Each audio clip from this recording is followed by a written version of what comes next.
Start with tuning. First, before you tune, you have to take the cover off. So what we do is we turn off.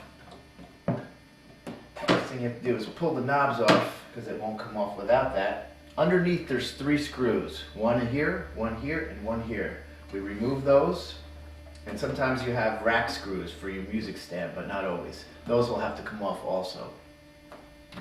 Lift from both sides. Slowly, always slowly remove it because wires could be caught. Okay, and inside you'll see a hum shield. This is part of the grounding system. It's also part of the design to keep the hum down, radio frequencies down, and also a major part of it is to keep dust off the reeds and the pickups. So what you want to do is loosen the screws. There's usually 4 or 5 of them holding it down.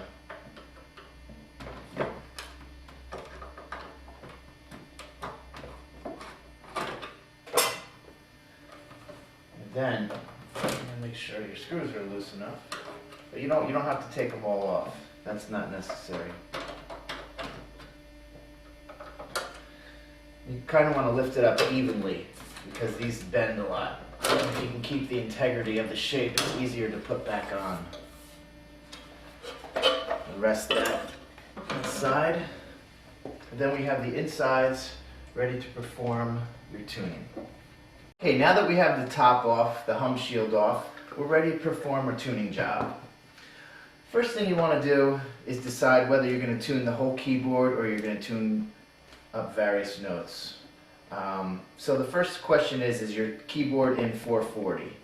Is it in standard pitch?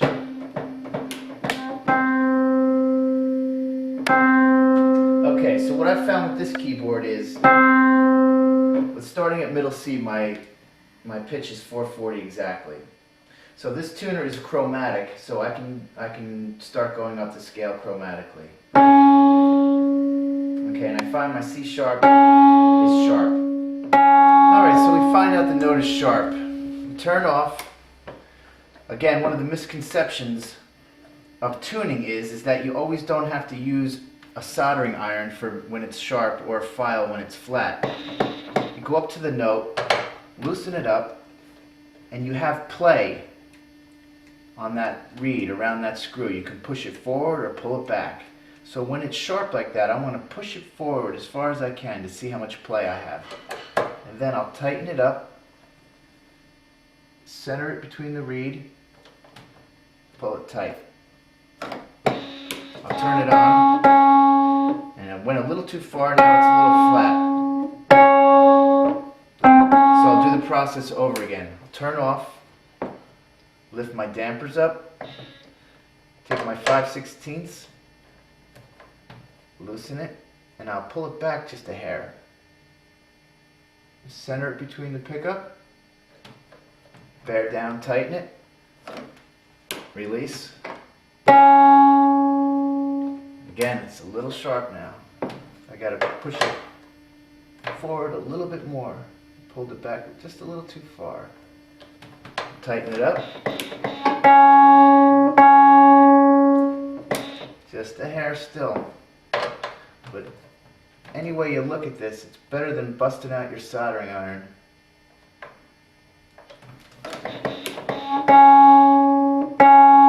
Okay, that's good. 440. We'll move up chromatically.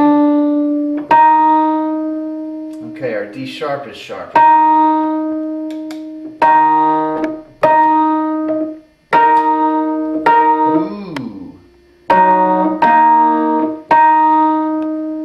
Again, so we turn off, go up to the dampers, lift the dampers up, take your nut driver, loosen it up, and shimmy that reed forward into the pickup a little bit. You want to drop that pitch just enough to make that 440.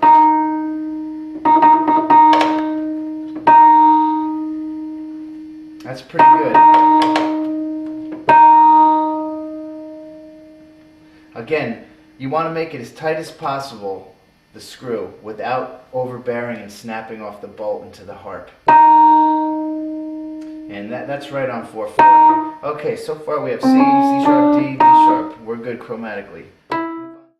When you're tuning, since the Wurlitzer is tuned to the equal temperament, meaning it's not stretch tuned like a piano, you can check your tuning with octaves, fifths, and fourths because they're all perfect.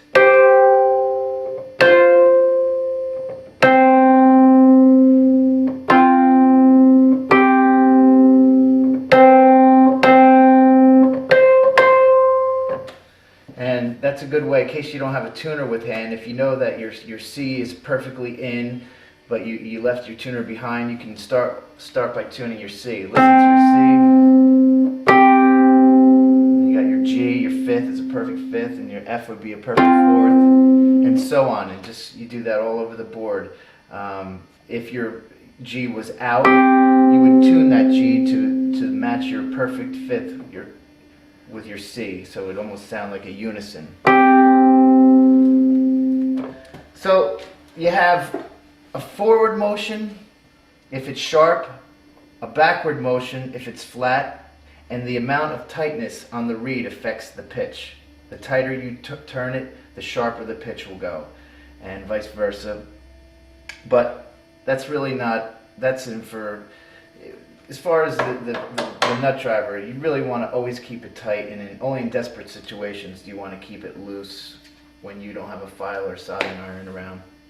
So there we've done the middle octave, tuned that perfectly to the equal temperament without using a file or a soldering iron. Next I'll show you how to file a reed and use a soldering iron.